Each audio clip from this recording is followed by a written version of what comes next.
여러분 안녕하십니까. 아침의 매일경제 시간입니다. 저는 이상훈입니다. 코로나와 함께 치러지는 수능 올해로 두 번째를 맞이합니다. 바로 오늘입니다. 어려운 상황 속에서도요. 노력을 해온 만큼요. 원하는 결과를 모두가 얻을 수 있을 거라고 응원을 보내겠습니다. 자, 그럼 먼저 일면 기사부터 바로 출발합니다. 먼저 매일경제입니다. 미국 ETF 투자 열풍이다. 우리나라 개미 투자자들이요. 미국 ETF 상품을 많이 매수했다는 겁니다.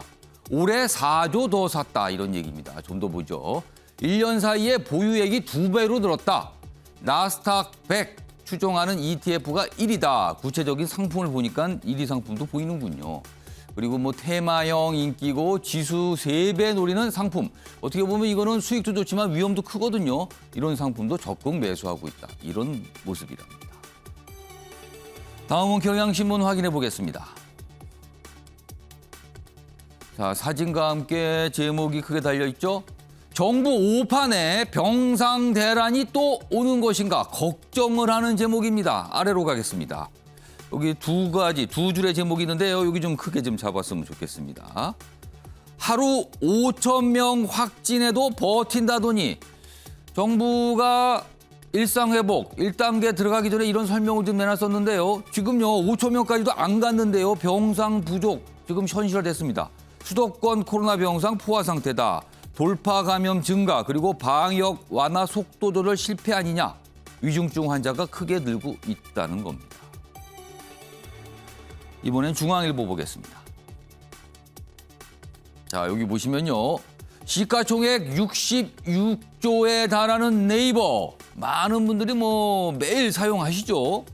새 선장은 40세, 40살의 워킹맘이다. 자, 네이버 굉장히 영향력 있고 큰 기업인데 굉장히 젊은 CEO 그리고 워킹맘이더라. 이렇게 주목을 끈 겁니다. 자, 글로벌 비즈니스 전문가로 알려진 최수연 CEO로 내정이 됐습니다. 그리고 CFO, 여긴 재무 담당이에요. 네이버에 43 남성이 내정이 됐다. 세대 교체 바람이 불고 있다는 겁니다. 굉장히 파격 인선이란 평가를 받고 있습니다. 마지막으로 한국일보 보겠습니다.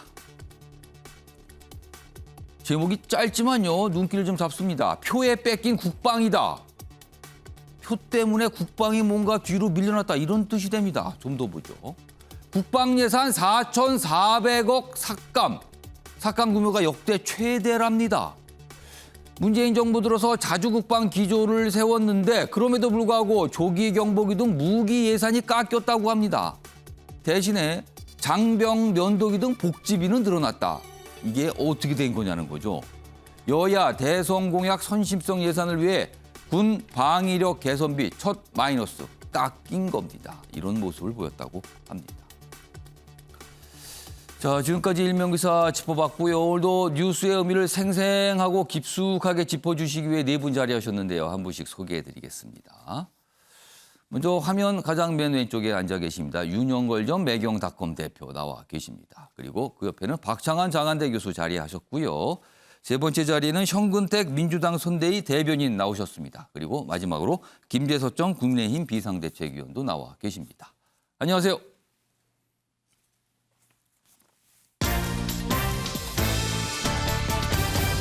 오늘 다룰 주요 이슈를 정리했습니다. 아침을 여는 키워드 4가지가 화면에 준비되어 있습니다. 11월 18일 목요일 순서입니다. 첫 번째 키워드 보겠습니다. 작심 쓴소리. 자, 쓴소리. 그러니까 누구에게 듣기 싫은 소리죠. 근데 이거를 아주 작심을 했다는 거예요. 그러면은 이 작심이라는 뜻은 뭔가 아주 아프지만 얘기했고 많이 얘기했다는 뜻이 됩니다. 어제 여당과 관련된 내용입니다.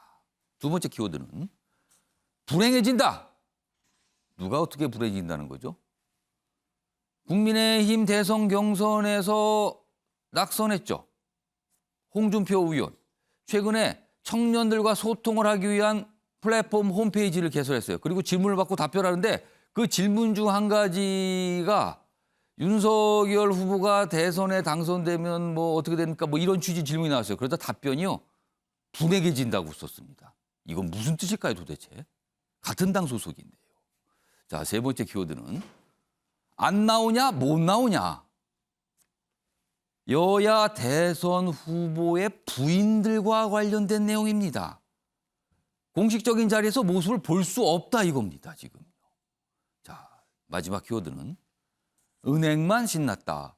최근에 대출금리 굉장히 많이 올랐습니다. 반면에요, 예금금리는 오르긴 올랐는데 거의 안 보이게 올랐다는 거죠. 이게 어떻게 된 거냐는 겁니다. 짚어볼 예정입니다. 자, 아침에 매일 경제 첫 번째 이슈는 어제 여당에서 있었던 몇 가지 모습들입니다. 먼저 첫 번째 기사 준비했습니다. 보시죠. 여당 도대체 위기감이 없다. 이거 후보가 비상사태라도 선포할 판이다. 여기 보시면 사진 보이시죠? 이분이 어제 여당 초선 국회의원들을 만나서 이런 얘기를 한 거예요. 바로 양정철 전 민주연구원장. 이 정치권에서는 특히 여당에서는 책사로 꼽히고요. 문재인 대통령의 최측근 중의 측근으로 꼽히는 인물입니다.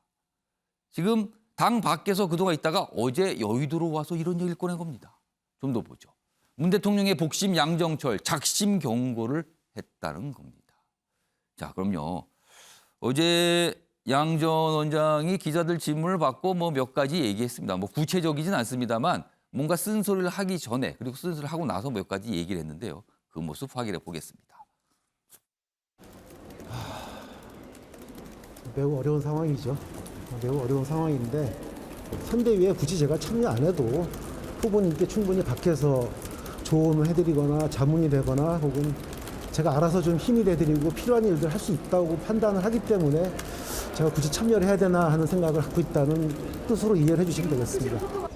전체적으로 우리 선대위의 책임과 권한이 좀 모호하고 비효율적인 체제 이런 것들을 좀 빨리 개선을 해야 된다는 뜻이고요.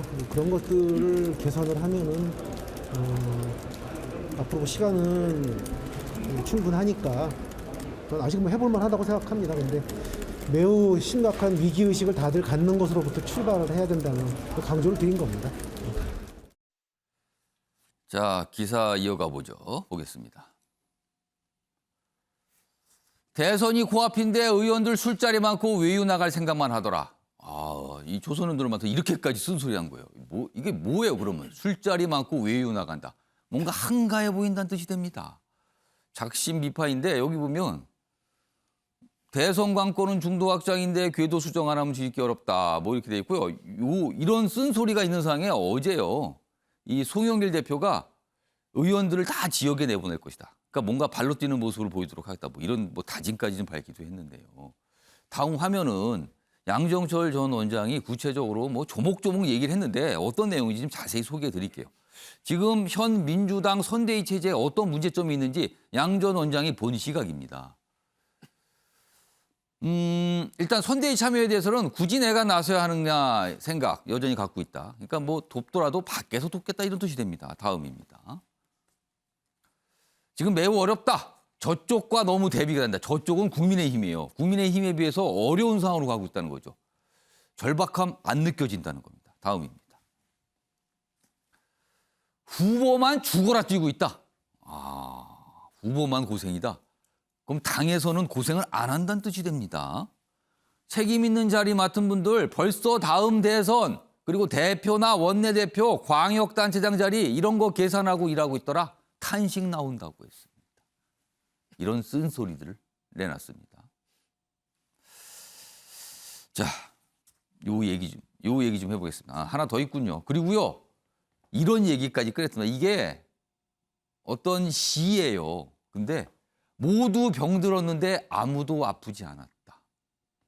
당의 현실을 이렇게 진단한 겁니다. 모두 실제는 아픈데 아무도 아픈 줄 모르고 있다는 거예요. 이거 굉장히 매서운 질타입니다. 자, 현근택 대변인, 선대위 대변인 나오셨으니까요. 질문을 바로 드릴게요. 양정철 전 원장이 질타한 내용 많았는데요. 그중에서 좀 이 눈을 잡는 대목은 술자리가 많은데 그런 데 가고 외유 생각만 하더라. 그리고 내년 지방선거, 당내 무슨 대표 경선 이런 거 관심 두면서 일하고 있더라. 이거 정말 이런 분위기 있습니까? 뭐 술자리나 외유 문제는 모르겠고요. 근데 이제 지방선거를 뭐 관심이 많이 두고 있다 이런 얘기는 뭐 나오는 얘기인데 그건 뭐 어느 정당이나 마찬가지인 것 같은데 근본적인 원인이 저는 아마 이 현재 사실은 우리 당에서 어려운 선거를 치러본 분들이 별로 없습니다. 거의. 재선까지는. 왜냐하면 지금 이제 2012년 대선을 얘기했는데 예. 지금 재선 의원들이 2016년에 당선된 분들이거든요. 그렇죠. 그 이후에는 선거를 다 이겼어요. 2016년부터. 선거를 져본 적이 없어요. 이기는 경험만 했다는 거죠. 그렇죠. 한마디로 얘기하면 어렵고 힘든 선거를 직접 지휘하면서 해본 적이 없어서 제가 보기에 지금 초선 재선 의원들 중에 이 선거의 어려움이라든지 아니면 본인들이 뭔가 혁신해서 개혁을 해야 되는 거를 하고 싶어도 할 줄 모르는 거예요.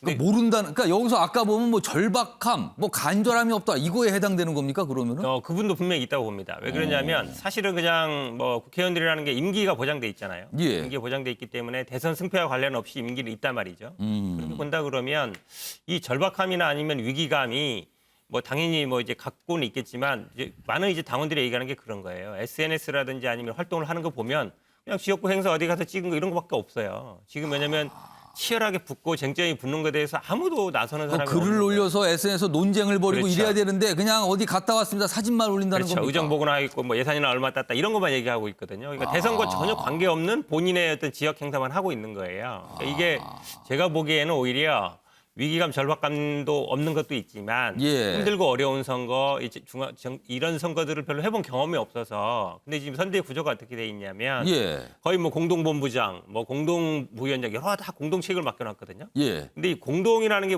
문제가 뭐냐면 누구도 책임을 안 지는 수가 있어요. 한 사람이 딱 털어줘야 되는데 예를 들어서 뭐 수석 대변인도 2명, 아니 무슨 뭐 본부장도 2명 이렇게 해놓으면 아무도 책임 안 지게 돼요. 그러니까 모두의 책임은 누구의 책임도 아니다 이렇게 되는 거예요. 그렇죠. 선거인데 근데 뭐 아시겠지만 선거라는 거는 사람 많아놓고 뭐 예를 들어서 책임자 많다고 되는 게 아니거든요. 예. 한 사람이 틀어지고서 그거를 본인의 소신대로 밀어붙여야 되는데 예. 그 소신대로 밀어붙이는 분이 잘못 밀어붙이게 되면 또 잘못되는 거잖아요. 그래서 저는 저도 뭐 속해 있습니다만 좀 어려운 선거를 해본 분들 그리고 본인이 직접 뛰어본 분들 기획을 해본 분들 예. 그런 분들이 전면에 나서는 수밖에 없다. 근데 왜냐면 당에도 과거에 어려운 시절 겪어보신 중진 의원들 계시잖아요. 근데 그분들은 역할이 어떻게 되는 거예요, 그럼? 그러니까 중진 의원들이 지금 어찌 보면 이제 전면에 잘 안 나서고 있는 상황인데요. 그것도 제가 보기에는 지금 이제 아까 말씀드린 이제 뭐 당 대표나 원내 대표나 아니면 당내 세력 구도와도 이제 관련이 또 그런 있는 거에 것 관심이 있다? 같은 생각이 드는데 예. 지금 이제 선대위 구성을 원팀 하다 보니까 이제 다른 캠프에 있던 분들을 다 모아서 이렇게 했잖아요. 근데 다른 캠프나 이렇게 있던 분들이 또 나와서 적극적으로 나서느냐 또 그건 또 아니에요. 그러다 보니까 이제 이러지도 못하고 저러지도 못하는 상황인데 제가 보기에는 일단 후보가 뭐 선거는 후보 중심으로 갈 수밖에 없거든요. 예. 그럼 이 후보가 일단 주도하는 게 맞고 예. 그다음에 후보와 같이 일을 오랫동안 해왔던 분들이 손발이 맞춘 분들이 있거든요. 이분들이 또 나설 수밖에 없어요. 그렇게 해서 제가 보기에는 뭐 위기가 기회라고 했기 때문에 뭐 예. 심기일전해서 돌파할 수 있을 걸로 보고 있습니다. 그러니까 정근택 대변인이 이제 선대위 대변이시니까 이제 상에 대해서 그래도 희망 있고 잘 갈 겁니다. 약간 이런 취지의 말씀으로 마무리를 해주신 것 같아요. 요 매일경제 기사 다시 볼게요. 여기 보면 요 제목과 이제 밑줄을 좀 소개해드리겠습니다. 여기 이딴 비판, 당 지금 위기라고 선대위 체제 위기라고 나오잖아요. 최근 지지율상으로 보면 그렇게 보이죠. 이딴 비판에 곤혹스러운 송영길 대표 의원들 지역에 내려볼 것이다. 이렇게 얘기했어요. 좀 더 보죠. 여기 아랫부분과 그 옆부분에 있어요. 먼저 아래로 갑니다. 송 대표가 어제 선대위 회의에서 얘기를 합니다. 후보는 후보대로 뛰고 선대위는 선대위 중심으로 현장에 가겠다. 그러면서 본인은 오늘부로, 그러니까 어제부입니다. 부산에 내려간다. 부산. 아까 부산이 좀 어떻게 보면 취약지라고 본 것 같아요. 그리고 각 의원 전원도 전부 지역으로 내려가 뛰도록 하겠다. 각 선거구로 내려가, 각 지역구로 내려가 뭔가 호소하고 뛰어라. 이렇게 지시를 한 겁니다. 박시영 교수님, 이런 얘기까지 나올 정도로 약간 이제 위기의식을 느끼고 있어요. 그리고 양념천 전 원장이 쓴소리를 했는데 왜 이런 지경에 이른 겁니까? 혹시 이재명 후보가 정치권 그리고 뭐 여당 내에서 비주류라서 이런 상황이 된 겁니까? 이거 근본적인 원인은 어디 있다고 보세요? 글쎄요, 뭐 주류냐 비주류냐의 문제는 아닌 것 같아요. 예. 사실은 지지율의 격차가 줄어들지 않기 때문에 발생하는 문제죠.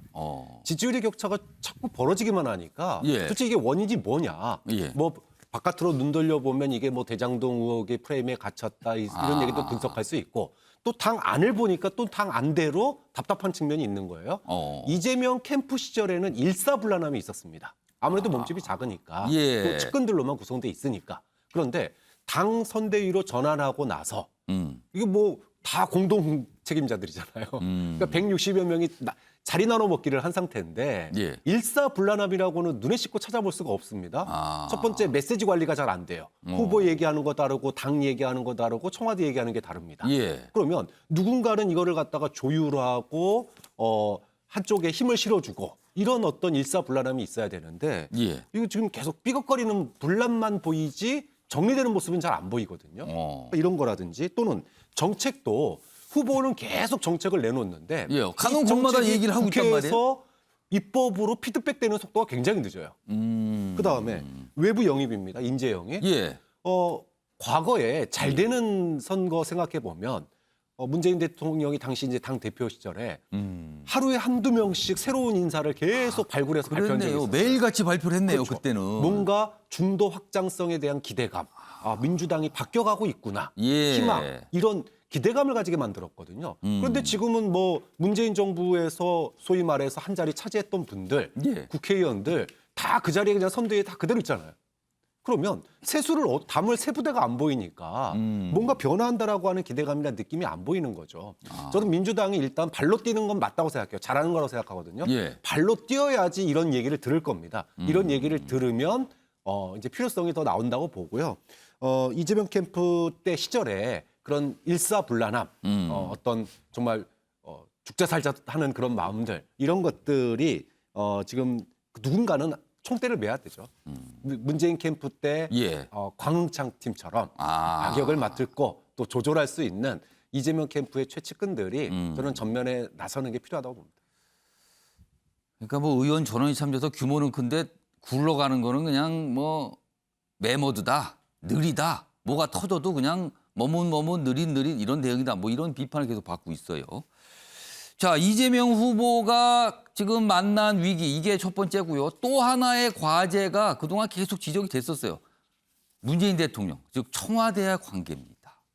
지금 문재인 대통령의 국정수행 지지율이요 40% 위아래로 왔다 갔다 하고 있는데 이재명 후보의 대선 후보 지지율은 그에 못 미치고 있거든요. 지금 여러 조사에서 보면은. 이게 큰 과제일 겁니다. 그런 상황에서요. 보시죠. 다음 보겠습니다. 자, 이 기사는 이재명 후보의 차별화 이거와 관련돼 있어요. 문재인 대통령과 차별화 문제죠. 자, 이재명 어제 이런 얘기를 합니다. 부동산 너무 많은 사람들에게 고통을 줬다. 사과드린다. 자, 그러면은 이 고통을 준 주체는 현 정부가 되잖아요. 좁히면 청와대일 수도 있는 거예요. 그러면은 이런 얘기를 꺼냅니다. 그러면서 여야 의원들에게 뭐 기본주택 이거 법안 협조해달라고 메일을 보내게 했어요.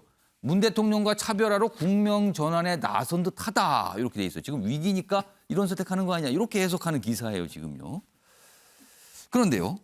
다음 보겠습니다. 이런 상황에서 임종석 전 대통령 비서실장이 본인의 어떤 소외 생각을 밝힙니다. 이겁니다. 정권 교체란 표 이거 적절치 않다. 얼마 전에 송영길 대표가 정권 교체 뭐 이런 취지의 얘기를 했거든요. 이재명 대표가 돼도 이거 정권 착출하는 거고 교체 의미가 있다라는 취지의 얘기를 한 거예요. 근데 그거 적절치 않다고 한 거예요. 임종석, 이재명 측의 서운함을 나타냈다. 그리고요. 그냥 대통령에게 마지막까지 애를 쓰는데 고맙다고 해주면 안 되나? 이건 굉장한 섭섭함이잖아요. 불편한 심기를 글로 적었다 이렇게 돼 있습니다. 자, 그럼요. 이와 관련해서 이재명 후보의 이야기 그리고 지난달 송영길 대표가 언론 인터뷰를 통해서 한 얘기가 있거든요. 두 가지 묶었습니다. 들어보시죠. 더불어민주당이 미움받는 제일 큰 이유가 이 부동산 문제입니다. 노력했다고는 해도 어떤 결과는 평생 벌어도 집을 살 수 없는 상황이 돼버린 거죠. 그리고 어느 날 갑자기 벼락거지가 돼버렸다. 그 점에 대해서는 저도 더불어민주당의 주요 구성원이고 그래서 또 한 번 정말 사과드립니다. 정말 너무 많은 사람들한테 고통을 줬어요. 저는 이재명 후보가 당선되는 것도 새로운 정권을 창출하는 것이다. 문재인 대통령께서 다시 출마하는 게 아니잖아요. 이재명 후보가 대통령이 돼도 정권 교체다. 정권 교체도 아니다를 떠나서 새로운 정권이 만들어지는 거잖아요. 자, 지난달에 송영길 대표가 저런 얘기를 했고 어제 이재명 후보가 부동산과 관련해서 뭐 사과를 드리면서 뭐 고통을 줬다 했고 어떻게 보면 전체적으로 보면 지금 문재인 정부와는 다르다 뭐 이런 걸 강조한 것 같아요. 그리고 사과한다 뭐 이렇게 갔으니까요. 자, 임종석 전 실장의 글 좀 더 보죠. 그중에서 좀 중요한 부분을 좀 뽑았습니다. 정권 교체도 정권 재창출도 적절치 않은 표다. 이거는 송영길 대표의 이야기에 대해서 뭔가 반박한 것 같아요. 그런 표현 쓰지 마라. 그리고요. 마지막까지 애쓰는 대통령에게 수고한다, 고맙다 이렇게 할 수는 없나? 이건 누구를 겨냥한 걸까요? 그러니까 여당 내부를 겨냥한 것 같아요. 이거는요. 그러니까 여기 좀 혹시 이렇게 떠올리면서 한 거 아닌가 이렇게 돼 있습니다. 이 얘기 좀 해보죠. 현근택 선대위 대변인. 임종석 실장의 이런 생각, 이런 소회를 밝힌 것에 대해서 혹시 섭섭하세요? 아니 그런 건 아닌데요. 예. 이분이 왜 지금 이런 발언을 할까가 궁금하죠. 왜 예. 했을 거라고 왜냐면 이게 보세요? 뭐 한 4개월 만에 SNS를 제기했다는 건데 예. 저는 뭐 종로 출마를 염두에 둔 것 같은데 저는 뭐 종로 출마하는 거 별로 좋게 생각 안 합니다. 근데 이런 얘기를 하고, 그러니까 이재명 후보에 대해서 약간 좀 비판적이고 뭔가 쓴소리를 하면 종로 출마에 도움이 됩니까, 그게? 그러니까 뭐 본인이 예를 들어서 비서실장을 했기 때문에 예. 문재인 대통령과 차별화하는 거에 대해서 뭐 표현할 수 있다고 봐요. 근데 지금 정권 교체라는 말은 뭐 당내에서 논란이 있지만 정권 재창출이라는 말은 당내에서 공식적으로 쓰는 말이거든요. 근데 그것도 불편하다 그랬어요. 그러니까 그것도 부정적이다 그러면 할 말이 없는데 근데 이제 본인이 정치하는 재개하는 이유가 지금 이제 종로 출마설 얘기가 나오고 있잖아요. 예. 근데 이제 이준석 대표와 만약에 붙었을 때 국민들이 보기에 이 정치 지금 20년 이상 하셨잖아요. 예. 386을 대표하는 주자인데 민주당 내 당원들도 대부분 그런 생각 갖고 있습니다. 이제 386이 이제 정치 그만둘 때 됐다. 이제 20년 30대 중반에 들어왔거든요. 예. 10년 이상 정치했는데 뭐 보여준 게 없잖아요. 그럼 다시 또 정치를 재개하려는 움직임이라면 저는 적절치 않다고 봅니다. 본인이 예를 들어서 그냥 문재인 대통령을 왜 이렇게 하냐. 그래서 선거 잘못되고 있다. 그래서 민주당이 도움을 줘야 되겠다. 뭐 이런 생각이라면 모르겠지만 본인의 정치적인 재기를 위한다고 만약에 종로에서 이준석 대 임종석 이렇게 붙었다고 생각해보세요. 혹시라도 정치적인 다른 생각을 가지고 그렇죠. 이런 글을 쓴 거라면 네, 그럼 국민들이 보기에 이준석 대표 같은 사람이 나왔을 때는 미래를 볼 수 있는 건데 임종석 대표라든지 386이 나왔을 때는 또 그 사람이야 당연히 그 얘기 안 나오지 않겠습니까? 그렇게 본다 그러면 정치 재개를 위한 목표로 얘기하는 걸로 보여요. 그렇지 않으면 별 이해가 잘 안 가기 때문에. 왜냐하면 뭐 우리 당내 선거라든지 여기에 실제 관여를 안 하고 있는 거니까. 근데 다시 나와서 되겠냐. 다시 나와서 국민들이 이 언제적 386 다시 나오는 거냐 얘기 안 할 수 없는 거거든요. 본다 그러면 제가 보기에는 뭐 우리 민주당의 혁신의 1번은 이 386 정치인들이 빨리 정치를 그만둬야 되는 거다라고 생각하고 있기 때문에 뭐 정치 재개하는 거 저는 뭐 옳지 않다고 보고 있습니다. 정국택 대변인이 아까 제가 섭섭하시냐고 그러니까 섭섭하는 게 아니라 이제 이런 얘기 그만하시고 이제 은퇴하셔야죠. 이런 얘기를 하신 것 같아요, 지금요. 왜 이런 얘기 쓰십니까? 지금 이때 약간 뭐 불만 표시도 하신 것 같아요, 지금요. 저는 평소에도 예. 386 정치인들한테 항상 그 얘기 하고 있습니다. 쓴소리를 늘 해왔다. 이제 물러날 때 됐죠. 예, 이제 예. 그만. 더 하나 더 얹히셨어요, 지금. 물러날 때 됐다고 지금. 다음 기사는 이제 청와대 얘기를 좀 다루고 있어요. 문재인 대통령, 이재명 후보가 현 정부와 거리 두기를 한다. 뭐 이런 보고를 받고 침묵을 했다. 여기 보면 여기에요. 요 가운데 밑줄인데 이게 취재를 통해서 이렇게 기사를 적었는데 17일 어제 오전 청와대 내부회의에서 참모들로부터 뭐 재난지원금, 가상자산, 과산 유예 문제 등등을 놓고 당정 갈등을 우려하는 여론이 있다는 보고를 받았다고 해요. 그러니까 지금 이게 이재명 후보하고 다 관련이 있어요. 문 대통령은 이에 대해 특별히 언급을 하지 않았다. 이거를 침묵으로 설명을 했거든요. 침묵했다라는 거. 자, 윤영걸 전 대표님. 네. 이 침묵은 무슨 의미고 문재인 대통령은 지금 어떤 생각, 어떤 심경일까요? 뭐 곤혹스러운 입장이죠. 이재명 후보가 내놓은 재난지원금이라든지 예. 가상화폐라든지 또 뭐 여러 가지 문제들이 있잖아요. 예. 그게 대부분은 이재명 후보가 주도적으로 하는 건데 섣부르게 반대를 하면은 또 이재명 후보와 또 거꾸러지는 사이가 되고 너무 또 거기에다 힘을 실어주면은 선거운동 도와주냐. 그럼 또 야당에서도 그렇죠. 발끈하겠죠. 중립에 흔들린다는 것 때문에 뭐 곤혹스러운 입장이긴 한데 제가 보기에는 이번에 재난지원금 문제는 이게 간단한 문제는 아닙니다. 왜냐하면 예산 편성권은 정부에 있거든요. 예. 그 책임자는 대통령이에요. 대통령이 편성 책임을 했고 국회에 가서 연설도 했어요. 그 책임지고 그게 헌법 57조에 정부 예산 증액을 함부로 못하게 이렇게 돼 있는데 지금 여당에서 흔들고 있잖아요. 거기에 대해서 한마디도 없다. 그럼 대통령이 자칫 종이의 호랑이가 되는 거죠. 그래서 지금 대통령 임기가 앞으로 6개월이 남았거든요. 과거 트루만 미국 대통령 책상에 써 있는 게 The buck stops here. 모든 책임은 여기서 내 책상에서 끝난다. 대통령이 중대한 결정에는 책임을 지고 해야죠. 예. 거기에 대해서 아무것도 안 한다. 그 곤혹스러운 입장은 하지만은 노자가 말한 무의 이치, 아무것도 하지 않고 나라가 돌아가게 무의 이치. 예. 이게 최고 좋은 상태인데 그렇게 하기 위해서는 물밑에서 꾸준히 일을 해야죠. 무의 이치라는 말하고 무의 도시가가 말하면 완전히 다른 말입니다. 그러니까 청와대가 지금 보이질 않아요. 그래서 좀 적극적으로 제가 보기에는 아무것도 안 하려면은 예. 지금 총리 중심으로 국정을 해라. 그리고 중립내각 구성하고 거기다 다 맡기고 아예 안 하든지 아니면 마지막까지 좀 최선을 다해서 일을 예. 하는 모습을 보여야 되는데 지금 재난지원금 아무 얘기 없죠. 또 요소수 사태. 청와대에서 요소가 비료라고 알았다는 거 아니에요? 그럼 지금 한 나라에 80% 이상 의존하는 그 주요 소재가 예. 4,000개 가까이 돼요. 지금 거기에 대해서 지금 정부에서 로드맵하고 대비사항 짜고 있나요? 청와대가 보이질 않아요. 그리고 지금 코로나 지금 급증하고 있잖아요. 중환자실이나 뭐 예. 부스터샷이나 이런 대비가 어떻게 됐는지 하나도 안 하고 일단 방역 위드 코로나만 했어요. 그리고 이럴 줄은 몰랐다. 이렇게 빨리 늘어날지 몰랐다. 비상대책 강구하겠다. 왜 청와대가 안 보이죠?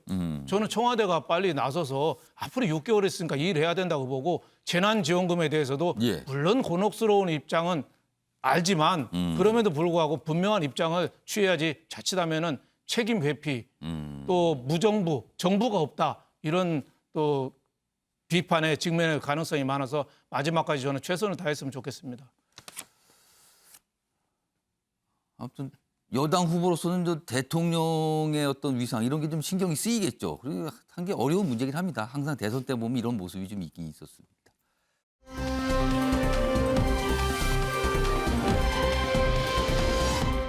자, 이번에는요, 국민의힘으로 좀 넘어가 보죠. 여기는 아직 선대위를 꾸리질 못했어요. 근데 꾸리는 과정에 뭔가 좀 진통이 보이긴 합니다. 뭔가 이렇게 사람을 배치하는 문제거든요. 먼저 첫 번째 기사 좀 보시죠. 윤석열 국민의힘 대선 후보 김종인 전 비대위원장 만났지만 담판에 실패했다. 그러니까 선대위 꾸리는 문제에 대한 담판이에요. 그래서 출범을 다음 주로 밀었다 이런 얘기예요. 비공개로 윤석열, 김종인 두 인물이 만났다는 거예요. 그래서 선대위 구성에 대해서 어떤 합의나 최종 결정을 못했다. 그런데 어제 김종인 전 비대위원장은요, 윤석열 후보를 만났다는 자체를 부인했어요. 근데 비슷한 시각에 윤석열 캠프에서는 만났다고 알렸거든요. 이게 뭡니까 그럼? 이게 불만 표시 아닌가 싶다는 거죠. 지금 뭐 김병준, 김한길 뭐 이런 이름, 영입 인사 이름 나오는데 이거에 대한 불편함도 있다. 그러니까 김종인 전 비대위원장은 어떤 마음에서 지금 어떤 불편함이 있을까? 뭐 이렇게 쭉 되고 있습니다. 자, 그럼요. 이와 관련해서 어제 김종인 전 위원장, 이준석 대표, 윤석열 후보 뭐 계속 얘기를 했어요. 묶었습니다. 들어보시죠. 보다시피 내가 여기 방에 혼자 있었는데 누굴 만나요? 선대위 합의안 전부 다 전면 재검토하신 거 맞으세요? 뭘 재검토를 해? 선대위 합의안. 나는 아직 보지도 못했어요, 아무것도. 국민 통합이라는 걸 실질적으로 하려면 무엇인가를 갖다 내용이 있어야지. 아니, 기구만 하나 만들어 놓고 사람이 그 몇 사람 들어간다고 해서 국민 통합이 되는 게 아니라고. 그런 짓은 괜히 국민한테 오히려 빈축만 사지 별로 효과가 없어요. 후보랑 김종인 위원장 오늘 만났다고. 네, 오늘은 만났습니다. 오전에 후보랑 김종인 위원장이랑 만났다고요? 오후에 만나신 것 같은데. 네. 후보가 연락이 와서 오늘 하여튼 김종인 위원장을 먼저 만나 뵐 것 같다는 취지의 말을 했고, 그래서 그래서 나중에 그 뒤에 올라오시면은 얘기하자라고. 인사는 발표돼야 그게 인사인 거지. 그 전에는 확인해주거나 뭐 과정이 어떻거나 경위가 어떻거나 하는 것은 또 인사와 관련된 그런 뭐 후일담 이런 거는 전혀 믿지 마십시오. 각자 자기 생각일 뿐인 거니까. 그러니까 지금 온갖 얘기들이 나오는데 정해진 건 하나도 없다. 그냥 각자 생각일 뿐이다. 이렇게 후보가 일단 정리해놨어요, 저렇게. 근데 아직 안 정해졌다는 뜻이 되죠, 그게. 기사 하나 더 보겠습니다. 윤석열, 김한길 영입 추진에 김종인 뭐 몇몇 온다고 국민 통합이 되나? 그러니까 뭐 사람들 이렇게 막 영입하는 것에 대한 불만 표시를 한 것 같아요. 자, 김재섭 전 비대위원, 이 당 사정에 대해서 잘 아시니까 지금 이 선대위 꾸리는 문제 지금 뭐 어떤 상황입니까? 뭐 이렇게 잘 어떻게 되는지 갈피를 잡기가 좀 어렵습니다. 상황 설명 좀 해주세요. 사실 이제 선대위 구성은 민주당도 마찬가지지만은 원래 구성할 때 항상 그 소란이 좀 있습니다. 이제 그런 과정으로 이해를 하시면 좋을 것 같고요. 제가 이제 뭐 비유를 하나 들자 그러면은 이게 어떤 온라인 쇼핑몰을 광고를 함에 있어서도 예. 거기 여러 가지 핵심 경쟁력들이 있거든요. 예를 들면 물류 시스템이 잘 갖춰져 있다. 내지는 뭐 그 홈페이지의 사용이 좋다. 뭐 내지는 뭐 알고리즘이 좋다. 여러 가지 장점들이 있는데 예. 과연 그럼 우리 쇼핑몰의 가장 핵심 경쟁력을 무엇으로 내세울까는 또 다른 문제거든요. 그렇죠. 그래서 아마 김종인 위원장은 그러니까 이번에 국민의힘 선대위에서 가장 핵심적인 핵심 경쟁력으로서 무엇을 제시해야 되느냐에 대한 고민이 아직 있으실 거고 거기에 대해서 본인의 비전이 있으실 거예요. 그럼에도 예. 불구하고 아직까지는 윤석열 후보와 그 전에 이제 캠프 인사들이 지금의 선대위 구성의 중심이 된다고 알려져 있기 때문에 그러면 도대체 국민의힘이 내세우는 선대위의 컨셉이 뭐냐? 국민들이 이 선대위를 통해서 보여주고 싶은 게 무엇이냐, 국민들께.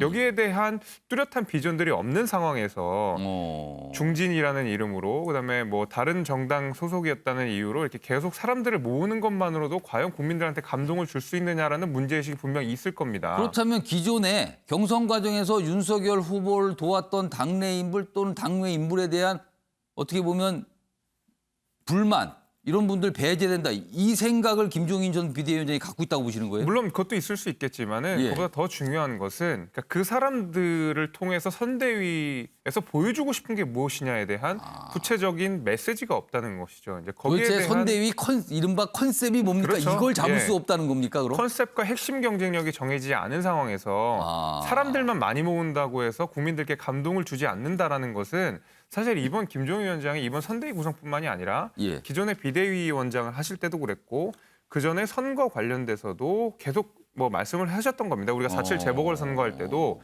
이런 선대위 구성을 하면서 굉장히 예. 많은 얘기들이 있었거든요. 또 저희는 안철수 대표와의 합당 문제 이런 것들 때문에 예. 선대위 구성하는데 그때도 갈등이 많았습니다. 그래서 다 거쳐왔던 문제여서 그런 문제의식들을 이번 대선은 반드시 이겨야 되기 때문에 예. 그 부분을 좀 정확하게 메시지를 드린 다음에 사람들을 원칙 있는 인사 영입이 됐으면 좋겠는데 그런 것이 좀 부족하다라는 생각이 있는 것 같아요. 혹시요, 김종인 전 비대위원장의 생각이 내가 일을 하려면 나한테 모든 권한을 줘야지 내가 일을 하지 뭐 이 사람 저 사람 다 불러서 권한 다 흩어뜨리면 나 일 못한다 이 생각하는 거 아닙니까?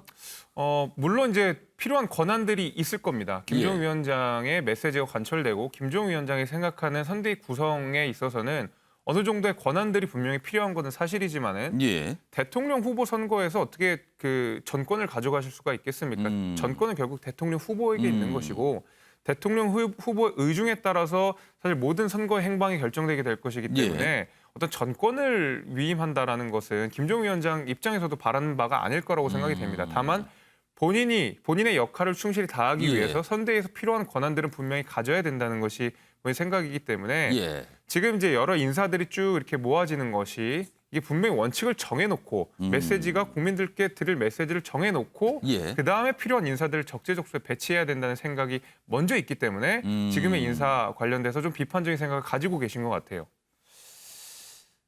아무튼 김종인 전 비대위원장이 이제 세 번째죠. 대선에서 뭔가 역할하는 게 이번에 되게 되면 세 번째입니다. 지금 다 당은 또 달라졌었죠, 그죠? 진보 정당으로 보이는 거, 보수 정당으로 뭐 판단되는 거, 이거 왔다 갔다 하면서 지금 세 번째 가는 겁니다, 지금. 자, 이런 상황에서요. 윤석열 후보에게 고민을 던져주는 사항이 하나 더 있습니다, 지금요.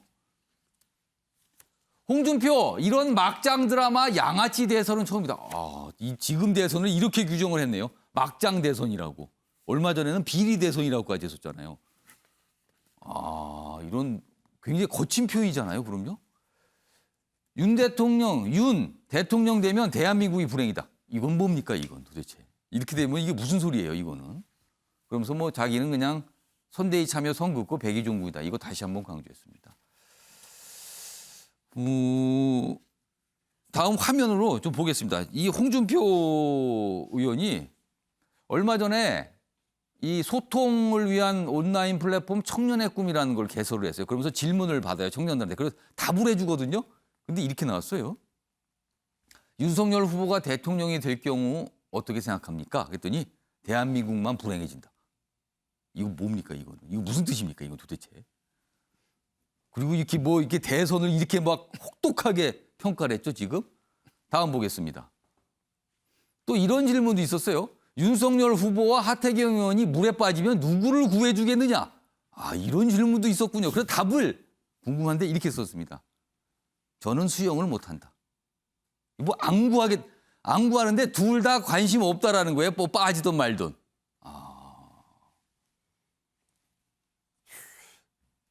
뭐라고 표현할까요? 이거를 지금 이 상황을요. 자, 그럼요. 이런 상황에서 윤석열 후보는 홍준표 의원에 대해 계속 어떻게 보면 구애, 좀 도와달라는 뭐 이런 입장을 계속 신호를 보내고 있거든요. 그 모습 확인해 보겠습니다.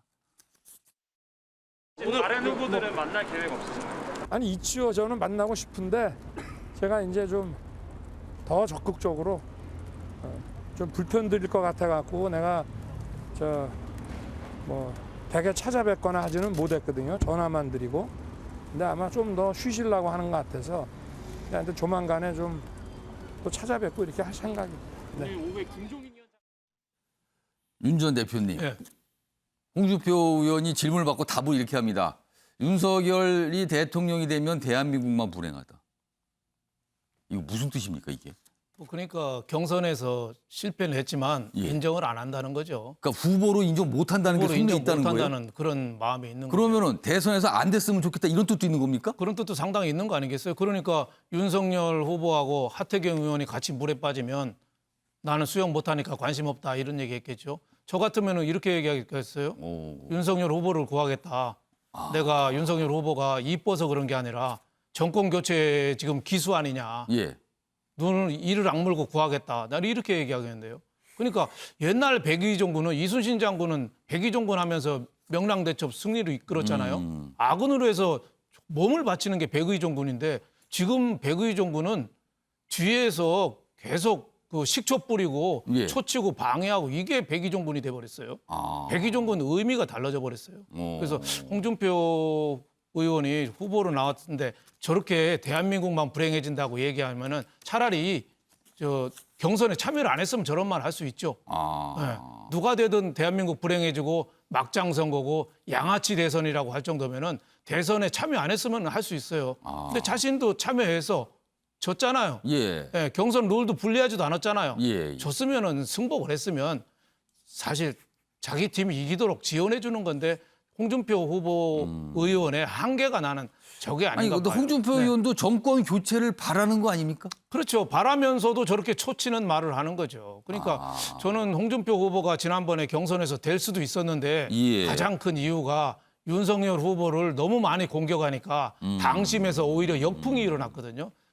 도대체 홍준표 후보는 예. 민주당 사람이야, 국민의힘 사람이야. 뭐 이런 여론이 일면서 당심에서 완패를 했거든요. 그리고 막말.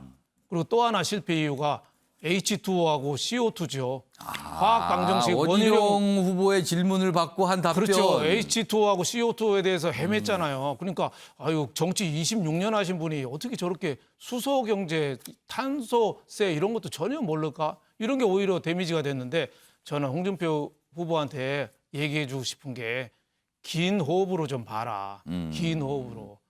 참고 기다리면 언제는 기회는 온다. 예. 그리고 청년의 꿈 이번에 2030도 지지 많이 했잖아요. 예. 그거를 좀 새로운 활력소로 삼아서 재기할 수도 있잖아요. 근데 저렇게 막말하고 거친 말하고 한다는 거는 오히려 홍준표 후보 개인한테도 참 도움이 안 되는다. 이런 생각이 듭니다.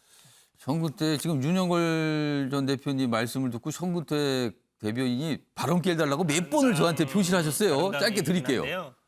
저는 근데 윤석열 후보 측의 문제가 더 많다고 봐요. 그러니까 모든 선거에서는요, 선거에 이긴 측이 패배한 측을 끌어안아야 됩니다. 민주당도 이낙연 후보 왜 이재명 후보가 못 끌어왔냐고 그렇게 얘기를 많이 했잖아요. 그러면 당연히 1번으로는 당연히 이긴 후보 측에 그 책임이 돌아가는 거예요. 만약에 지금 안 도와준 후보가 왜 안 도와주냐, 뭐 문제가 있다라 얘기하는 거 그 다음 얘기죠. 근데 지금 모든 선대위 구성이요, 다 김종인 영입할 거냐, 뭐 김병준 영입할 거냐, 뭐 김한길 골로 가고 있고 사실은 유승민 원팀 할 거냐, 지금 홍준표 원팀 할 거냐 얘기를 안 하고 있잖아요. 그럼 그분들이 보기에는 우리는 그냥 배제됐나 보다 이렇게 생각 안 할 수가 없는 거 아닐까요?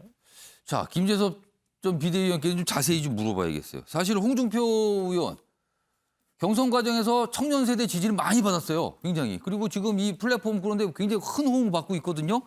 아무래도 2030 세대에게 호소력 있는 정치인으로 좀 평가받고 있는 상황인데 지금 윤석열 후보와 홍준표 의원이 경선 이후에 제대로 전화통화 한번 못했다. 이게 사실입니까? 뭐 저는 그렇다고 알고 있습니다. 아직 제대로 된 소통을 하지는 못하고 있는 상황이라고. 윤 후보 입장에서 굉장히 답답한 상황 아닙니까 지금?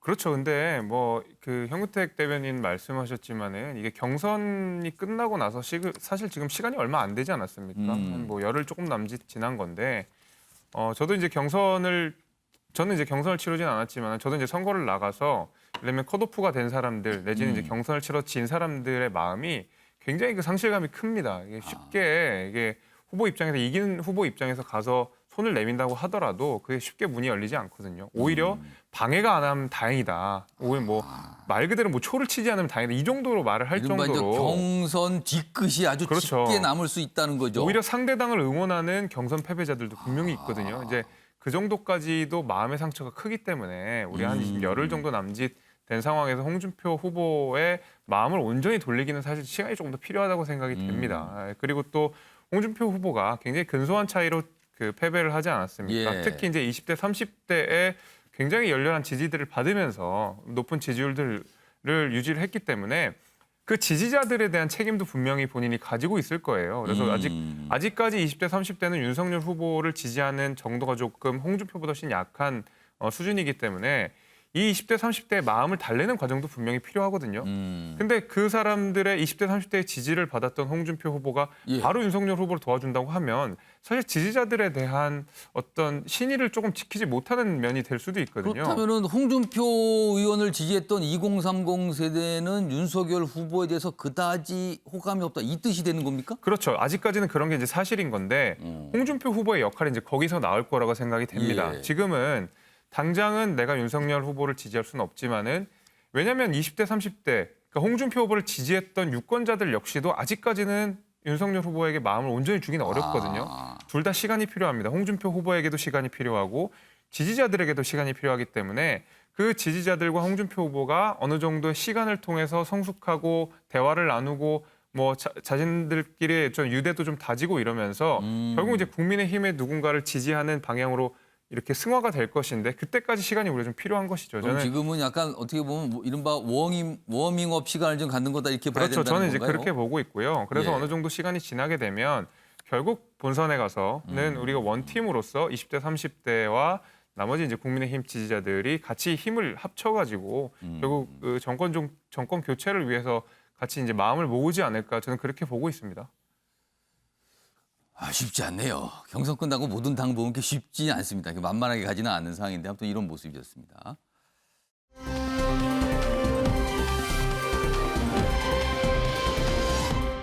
자, 지금부터는 대선 후보의 부인들 이야기를 좀 해보겠습니다. 오늘도 몇 가지 기사가 소개돼 있습니다. 먼저 첫 번째입니다.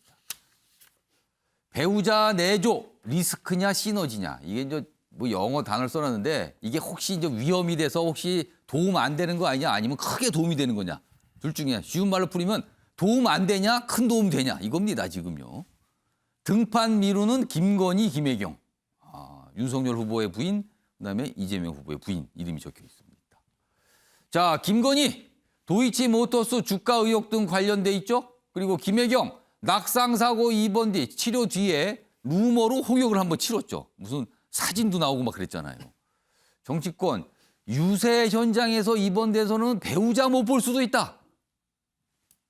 이런 경우가 있었나요? 같이 나오잖아요. 모습. 그리고 공식적으로 모습 많이 비추고요. 이런 내용입니다. 자, 이와 관련해서요. 영상 하나 준비했는데요. 듣고 이어가겠습니다. 기본적으로는 그 윤석열 후보의 부인께서 뭐 사업을 하고 계시는 분이라서 좀 사회적으로는 굉장히 그 사교성도 있고 그렇다고 들었습니다. 여러 가지 좀 제약의 요건이 실제로 있는 것도 사실로 보이거든요. 후보로 예. 선출되면 곧바로 활동을 할 것이라고 예상하고 있었는데 약간 뭐 늦어지지만 불언간에 그런 활동을 하지 않겠습니까?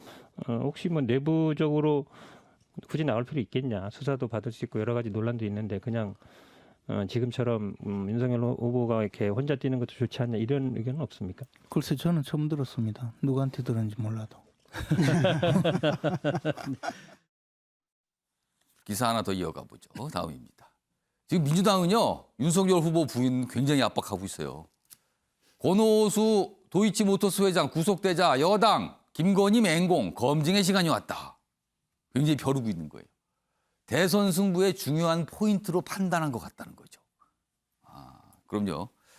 이와 관련해서 송영길 대표가 어제 한 얘기가 있습니다. 들어보시죠.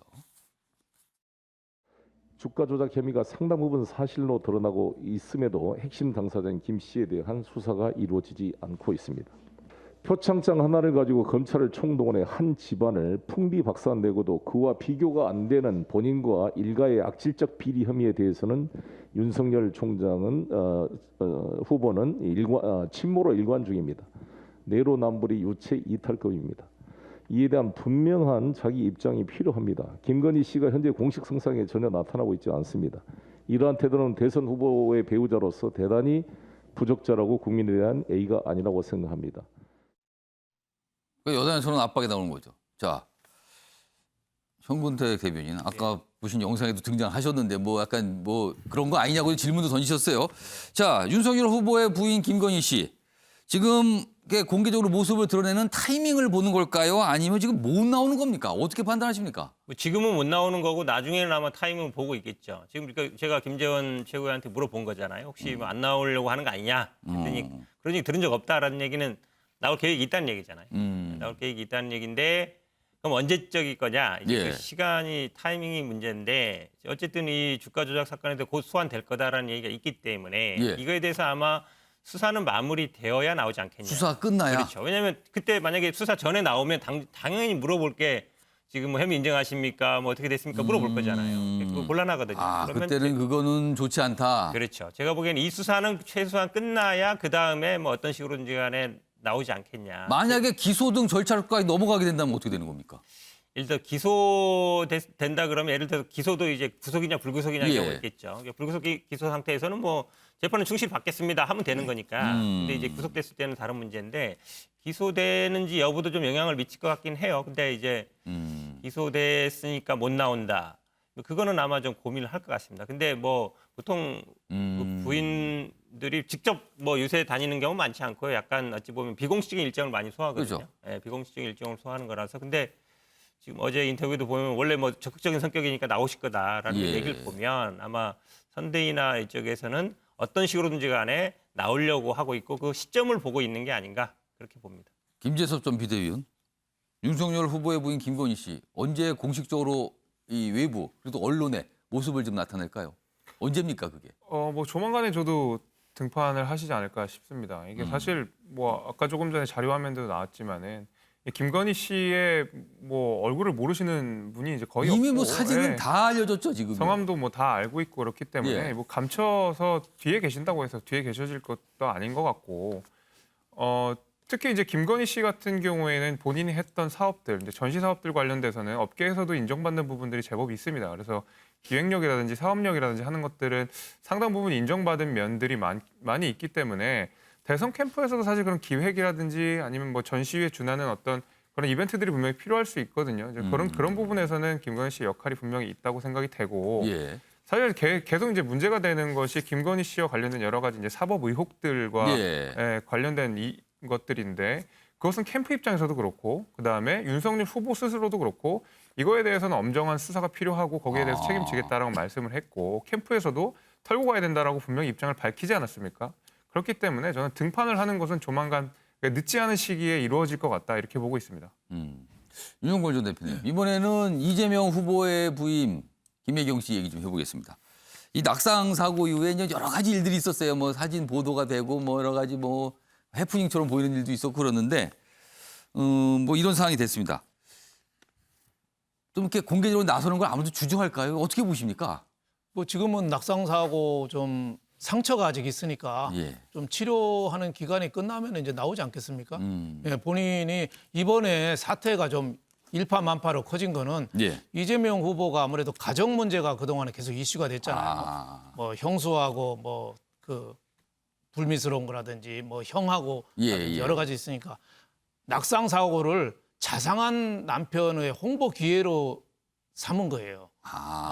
그러다 보니까 이 국민들한테 일파만파로 좀 커진 측면이 있죠. 물론 뭐 배우자 실장을 여태까지는 수행 2팀에서 그냥 했는데 예. 현역 의원 이해식 의원이 그냥 배우자 실장을 할 정도로 신경을 많이 썼는데 이번에도 예. 낙상 사고 났으면은 사실은 뭐 병원 치료하고 이재명 후보가 다음 날도 일정을 소화하면서 사실은 어제 이런 일이 있었는데 아주 피곤하다, 잠 못 잤다 이 정도 설명을 했으면 되는데 하루 일정을 완전히 비우고 예. 또 홍보팀에서는 또 제대로 대응 빨리 안 하고 좀 늦었잖아요. 그러면서 그냥 SNS에 굉장히 나왔거든요. 예. 그런 면에서 볼 때 그런 거를 너무 자상한 남편, 가족을 위한 홍보 예. 기회로 너무 삼은 거 아니냐. 그리고 엊그저께 더 팩트라는 인터넷 매체에서 예. 그 허위 뭐 오보로 보도를 났죠. 오보로 판명이 돼 있죠. 결국에. 사과는 했어요. 사과는 예. 했는데 더 팩트라는 데서도 사과는 했지만 굉장히 억울하다고 생각할 거예요. 그 각계무샤 대역인 수행원 옷 입은 게 예. 너무 눈에 띄잖아요. 위아래 시커먼 거 있고 스타워즈에 나오는 다스베이더인가요? 악당. 그 사람처럼 옷 입고 나오니까 기자가 볼 때는 몇 박 며칠 저 숨어서 그 기다렸을 텐데 예. 저 사람이 맞다 하고 찍었겠죠. 그래서 그 복장 같은 것도 그렇게까지 대역을 저렇게 눈에 띄게 할 필요가 있었냐 이거죠. 그래서 지금 좀 평범하게 했어도 얼마든지 예. 지나갈 수 있는 문제인데 너무 잘하려다 보니까 그런 문제가 생겼다. 그래서 저는 상처가 조금 뭐 어느 정도 아물어지면은 공식 활동을 재개하지 않겠느냐 이런 생각이 듭니다. 현무택 대변인이 오늘 저 윤영걸 대표님 말씀하시면 계속 듣고 있다가 반론기 해달라고 계속 표시를 하세요. 30초 드릴게요. 왜냐면 말씀하세요. 기자들이 문제 있는 거죠. 그 집 앞에서 왜 그 병원에 간 모습을 왜 찍어야 됩니까? 기자 4명이 차량 4대로 그 렌터카로. 예, 보통 예. 기자들은 자기 회사 마크 낀 차를 타고 다니거든요. 예. 그러니까 취재하는 것 자체가 문제인 것이고 예. 지금 자꾸 뭐 그 대응에 문제가 있었다 그러는데요. 사실은 온갖 소문이 다 돌았습니다. SNS상에. 뭐 때렸다, 어떻게 했다, 뭐 얼굴이 예, 뭐 예. 망가졌다는 얘기 다 돌았잖아요. 예. 그리고 어쩔 수 없이 그 공개한 거거든요. 공개도 했고 뭐 예. 아니 부인이 그렇게 어떤 분은 이렇게 얘기하더라고요. 부인이 다쳤는데 그런 거 휴가 내면은 일반 직장인은 잘린다. 그거는 세상을 너무 모르는 얘기죠. 아니 부인이 병원에 입원했는데 일정을 다 서야 됩니까? 그거 자체가 말이 안 되는 얘기예요. 근데 그거를 뭐 홍보의 수단으로 예. 이용했다는 것도 오히려 그런 그 비난하고 SNS상에서 예. 돌리던 사람들이 더 문제인 것이 그걸 해명하는 과정에 부득이하게 한 거를 가지고 홍보했다. 예. 저는 그거 자체가 좀 생각이 잘못됐다라고 봅니다. 현무택 대변인 좀 억울하다 지금 이 말씀을 하신 것 같아요. 박찬영 교수님께는요. 이 기사에 답 좀 주세요. 배우자 내조는 리스크입니까 시너지입니까? 지금 상황에서 지금 내년 대선을 앞둔 여야 후보의 상황 그리고 그 부인의 상황을 보면 리스크입니까 시너지입니까? 글쎄 김여경 씨 같은 경우에는 아무래도 시너지 효과가 날 가능성이 있어 보입니다. 그러니까는 그 동안에도 이제 경선 과정에서도 적극적으로 경선에 참여했던 경험이 있고 그렇기 때문에 또 이재명 후보가 이제 여성들에게 조금 지지세가 좀 약한데 김여경 후보가 이제 김여경 부인 김여경 씨가 그런 부분들을 조금 내조할 수 있는 부분이 좀 충분히 있다고 봐요. 예. 근데 이제 김건희 씨 같은 경우에는 아직까지는 예. 뭐 주가 조작 문제라든지 아니면은 이제 허위 서류 뭐 논문 문제도 좀 있죠. 그렇죠. 뭐 논문 문제, 예. 그다음에 허위 경력 문제 이런 것들이 아직은 좀 논쟁이 되고 있기 때문에 뭐 지금 나서는 게 과연 도움이 되겠느냐. 오히려 이런 문제가 어느 정도 정리되고 나오는 게 낫지 않느냐. 차라리 윤석열 후보 혼자 선거운동하는 게 낫지 않느냐. 이런 얘기도 다 있거든요. 그렇다고 본다면 뭐 그 문제가 정리될 때까지는 아무래도 리스크가 더 크다고 봅니다. 그런 점에서는 좀 시간이 걸리지 않을까 이렇게 예상을 합니다. 보통 통상 과거 대선 보면 후보 부인들은 그냥 잔잔하게 활동하고 그렇게 주목받지 않았었거든요. 그래서 후보가 같이 나왔을 때 정도나 주목받고 무슨 어떤 봉사활동하고 뭐 이런 모습이었는데 이번에는 조금 약간 다르게 조명이 되고 있습니다. 이 후보 부인과 관련해서 내용이 하나 더 있는데 화면 좀 보시죠. 어제 더불어민주당 한준호 의원이 SNS상에 이런 글을 올려요. 여기 보시면 일단 뭐 김혜경 대 김건희 했는데 요거는 뭔가 좀 수정이 된 후죠. 수정되기 전에는 이거였어요. 두 아이의 엄마 김혜경 대 토리 엄마 김건희. 앞에다가 뭔가 표현을 쓴 거예요. 두 아이의 엄마 토리 엄마. 토리는 이거 반려견 이름이잖아요. 윤석열 후보의. 이게 논란이 된 거예요. 두 사람 수식어가 삭제가 됐습니다. 이게 이제 뭐 출산 여부를 가지고 사람을 평가하냐 뭐 이런 것 때문에 논란이 됐거든요. 이거 짧게 박찬호 교수님 이거 어떻게 보세요? 이 상황. 그렇죠. 한준호 의원이 12년 대선을 경험을 못했기 때문에 그래요. 지금 한준호 의원이 이재명 후보 수행하고 있죠, 지금. 그렇죠. 그러니까 지난 12년 대선 때 박근혜 후보와 상대하면서 민주당이 밑바닥 선거운동을 할 때 결혼을 안 해봐서 또는 아이를 안 키워봐서 이런 식의 선거운동 했었는데 그게 사실 잘 안 먹혔습니다. 그런 이게 성 역할의 문제로 이거를 접근을 하게 되면 굉장히 이제 이게 역풍을 맞을 수도 있어요. 그러니까 지금 대한민국에 비혼, 비출산, 그리고 출산 안 20, 하신 30대 여성이 있죠. 얼마나 많습니까? 예. 그런데 거기다가 또 반려견 키우는 사람도 굉장히 많거든요. 이런 사람들을 한순간에 적으로 만들 수 있는 그러니까 뭐 바로 이제 수정을 한 거는 깜짝 놀라서 아마 아차 진 것 같아요. 싶어가지고 이제 수정을 했을 텐데 예. 이런 거 이제 과거의 경험으로부터 교훈을 좀 삼을 필요가 있죠. 김재섭 전 비대위원은 어떻게 보셨어요? 이거? 저도 뭐 거의 같은 견해입니다. 예. 이 국격을 이야기하면서 저렇게 출산 여부로 그러네요. 해석이 될 수 있는 영부인도 것은 국격을 대변합니다 하면서 처음에 이렇게 표현을 쓴 거였어요. 그렇죠. 예, 이제 아이를 낳지 않은 여성은 영부인이 될 자격이 없다라는 식의 뉘앙스로 읽히거든요, 저는. 그렇기 때문에 저는 뭐 어떻게 봐도 저거는 문제가 되는 것이고 요즘에 이제 저도 이제 이 소위 말하는 MZ 세대의 끝물로서 이제 말씀을 드리자 그러면 비혼 굉장히 많습니다. 비혼을 선택하고 반려견을 평생 키우면서 살아가고자 마음먹은 사람도 굉장히 많거든요. 그 사람들에 대해서 그 사람들은 예를 들면 영부인이 될 그 국격에 맞지 않는다라는 식으로 읽힌다 그러면 저거는 뭐 반려견을 키우는 사람이든 아니면 비혼을 선택하는 사람이든 분명히 뭐 나쁜 영향을 줄 거라고 저는 생각을 합니다. 그래서 얼른 이제 수정했는데 정구택 대변인 질문을 안 드릴 수가 없네요. 이거 어제 아셨잖아요. 이 소식 들으셨죠? 네, 들었습니다. 깜짝 놀라셨습니까? 한준호 의원이요 실수한 거죠. 분명히 사과해야 된다고 봅니다. 왜냐하면 지금 말씀처럼 그러니까 출산을 했느냐 안 했느냐로 어떤 뭐 성을 규정짓는다든지 아니면 그게 어떤 뭐 영부인이 될 자격이 있는다든지 그거는 분명히 잘못된 거거든요. 그래서 지금 제가 보기엔 분들 말씀처럼 명시적으로 분명하게 어떤 입장 표명을 저는 하는 게 맞다. 저한테도 그런 요구를 많이 들어오고 있어서 한준호 의원이 분명하게 명시하게 입장 표명을 해야 된다고 봅니다. 이런 거는 나오면 바로 수정하고 바로 사과하고 뭐 이러면 되는 건데 일단 바로 수정하는 작업이 좀 이루어졌습니다. 어제요. 그래서 조금 논란이 됐습니다. 다음은 코로나 치료제 얘기를 다룬 기사가 있는데요. 그 기사 중 하나 좀 보겠습니다. 코로나 알약 내년 1월이면 도입 가능성이 있다. 지금요 미국 머크앤컴퍼니 제약회사죠. 우리나라 식품의약품안전처에 이 치료제에 대한 긴급 사용 승인 신청을 했다고 합니다. 그래서 지금 심사가 들어가는 거죠. 그러면은 과정을 거치면 내년 1월이면 치료제가 우리나라에서 볼 수 있다. 이런 겁니다. 지금 뭐 백신은 맞고 계지만 치료제까지 나와야지 뭐가 완성되는 거 아니야 이런 얘기가 있잖아요. 근데 지금 뭔가 조금씩 나타나고 있는 상황입니다.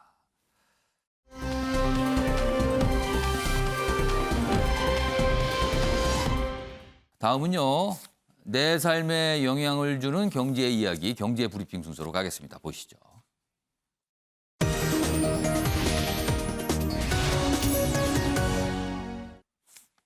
오늘 경제 브리핑 주제는 금리 얘기입니다. 금리요. 돈을 빌릴 때 금리와 돈을 예금했을 때 금리 차이가 나도 좀 난다. 이거 뭡니까? 뭐 이런 기사 오늘 있습니다. 보시죠. 자, 과장된 경고로 이자 부담을 올려놓고 금융수장이 개입 못한다. 뒷짐지고 있다. 이거 매섭게 질타네요. 여기 보면 자, 금융당국은 가계 부채의 위험에 대해서 선제적 대응하기 위해서 금리를 올리는 거다. 이런 설명이지만 이게 원래 따져보면 집값 때문에 다 벌어진 거 아니에요. 대출 많이 받는 게. 그럼 집값 아닌 가계빚 잡는 걸로 이게 뭔가 바뀌었다. 이게 원래 목적이 이게 아닌 거 아니냐. 뭐 이런 지적받고 있어요. 그 바람에 이자가 올라가니까 은행들 이자 수익이 엄청나게 늘고 있답니다. 지금요. 이게 어떻게 된 거냐는 거죠. 그러면은 도대체 정책의 목적이 뭡니까라고 묻고 있습니다. 지금요. 다음 보겠습니다. 자, 여기 두 가지 기사 제목 두 개로 표현되어 있는데요. 가상금리가 3% 돌파. 그러니까 대출 받을 때 부담이 엄청 커진 거죠. 서민은 이자 공포. 그런데 은행들만 신났다는 거죠. 수익이 느니까. 대출금리 급등. 근데 정부는 뭐 어쩔 수 없습니다. 이런 입장이고요. 그러면은요. 예금금리는 군뱅이랍니다. 3개월간 0.2%포인트 조금 오른 데 그쳤다는 거죠. 윤용걸 전 대표님. 네. 이거 무슨 상황입니까 이게? 은행 대박, 개인 쪽박인데요. 그 원인이 저 금융위원장이 8월 달에 고승범 위원장이 취임했거든요. 예. 취임해서 우리나라 가계부채가 너무 늘어나니까 대출을 잡아라. 대출 해주지 마라. 전 은행한테 지시를 했어요. 그러니까 일체 대출을 못 했잖아요. 쫙 조인 거죠. 쫙 조였죠. 그러다 보니까 가상금리 은행에서 막 올렸어요. 은행은 신났죠. 예. 근데 기존 예금금리는 옛날 그대로예요. 그러니까 지금 어떻게 보면 감기가 들어서 재채기를 하는데 예. 재채기를 못하게 하려면 감기를 잡아야 되는데 재채기만 못하게 입을 빨래집게로 물고 있는 거예요. 빨래집게를 물려놨어요. 지금 말씀하신 그 감기가 집값이 오르니까 대출을 많이 받을 수밖에 없다. 그렇죠. 이겁니까? 집값이 올라가고 전세값 올라가니까 개인들은 돈이 없으니까 사긴 사고 전세도 이사 가야 되니까 대출을 얻어서 그 가계부채가 늘어났으면 부동산을 안정시키는 게 우선 급하잖아요. 우선 부동산 안정시켜야 되는데 부동산은 나는 몰라. 그리고 대출 이거 잡자. 빚 늘어나니까 이건 잡아야 돼. 이렇게 간 거네요. 그렇죠. 재채기 감기 환자한테 재채기 못하게 입을 틀어 막는 거예요. 그러니까 저런 어리석은 대책이 어딨나요. 고승범 금융위원장이 시장을 너무 몰라요.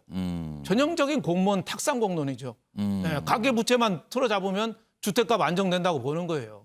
그러니까 청와대에서 무슨 지시가 있는지 몰랐지만 시장을 알려면은 시장의 특성을 알고 대응을 해야 되거든요. 그러니까 은행만 저 신났죠. 왜 넛지라는 책 있잖아요. 넛지. 슬쩍 옆구리를 찔러서 자연스럽게 하는 거. 남자 소변용 변기 왜 파리 그림 그렸잖아요. 거기다 대고 이제 소변 보라는 소변을 봐라. 자연스럽게 시장을 끌어갔죠. 그렇게 한 사람이 옛날에 이현재 금융위원장 같은 사람은 그렇게 했어요. 근데 지금 고승범 위원장은 시장을 아예 무시하고 시장을 강목을 들고 두드러 패고 있어요. 그러니까 금융시장이 대혼란이 나고 외국인 투자자들이 지금 우리나라 시장에 오질 않고 자꾸 빠져나가고 있잖아요. 미국 오르는데 우리나라 주식시장 형편없잖아요. 저런 그 공무원들의 저 시장을 모르는 저 고압적인 정책 이게 부르는 후유증이다 이렇게 봐요. 지금 그게 나타난 게 주택담보대출 금리가 담보가 있는데도 금리하고 신용대출보다 금리가 높아요. 그런 경우가 나타나고 있답니다. 말도 안 되는 일이 벌어나는 거죠. 그리고 또 그 신용 불량자보다 신용이 우수한 사람 원래 좀 좋으신 분들 또 더 높고 대출이 더 쉬워요. 그러니까 정부에서 은행을 억지로 누르니까 저런 일이 자꾸 나타나는 거 아닌가 이렇게 싶은데 지금 개인은 은행 금리 때문에 자꾸 굉장히 고통을 받고 있죠. 그래서 머지않아서 이달 말에 또 한국은행 기준금리 오르면은 신용금리는 5%, 주택담보금리는 6%까지 오를. 그러니까 금리 부담에 개인들은 아마 비명을 지를 것 같습니다. 서울신문 기사 다시 한번 좀 볼까요? 그러니까 전문가들이 정부가 금융당국이 계속 무슨 공포조장을 한다. 큰일 날 거다 공포조장하는데 그러면서 이제 금리를 뭐 이렇게 대출 주니까 금리 급상승이란 부작용이 생겼다. 이거 이런 식으로는 안 되는 거 아니야. 다른 안정화 대책 이거 내놔야 되는 거 아니야. 뭐 이런 지적이 나오고 있답니다. 아무튼 저 빚을 지신 분들은 굉장히 그 부담이 커지는 상황으로 좀 가고 있습니다. 자, 다음에는요. 이 기업과 관련된 얘기인데요. 기업의 CEO가 내정이 되는데 주목을 받고 있어요. 일명 기사 때 잠시 소개해드렸는데요. 여기 좀 자세히 나와 있습니다. 연매출 5조 네이버 이끄는 81년생 워킹맘, 이른바 MZ세대에 속한다고 보이죠. 81년생. 우리 나이로는 올해 40입니다. 40인데 큰 기업의 CEO가 됐다는 거예요. 최고 경영자. MZ세대 DNA로 조직을 바꾼다. 여기 보면 뭐 CEO의 이름 있죠. 최수영, 그리고 CFO, 재무 담당 책임자죠. 김남선, 여기는 43이십니다. 파격 임명이라고 돼 있습니다. 뭐 공통점을 보면 우리나라 미국 뭐 변호사 활동을 하다가 뭐 NHN에서 여기 네이버에 뭐 입사를 해서 활동을 했는데 왜냐하면 회사 경력이 길지 않아요. 네이버에서 근무한 경력이. 그런데 파격적으로 책임을 맡긴 겁니다. 박찬호 교수님, 어떤 모습일까요, 이게 의미가? 제가 뭐 나이가 어려서라고 하는 표현보다는 지금 이제 MZ 세대의 DNA로 조직을 바꾼다라고 그랬잖아요. 좀 저런 부분들이 앞으로 우리 사회의 신선한 활력소가 됐으면 좋겠다라고 하는 생각을 갖습니다. 예. 대한민국을 대표하는 IT 기업이 뭐 네이버하고 이제 카카오인데 예.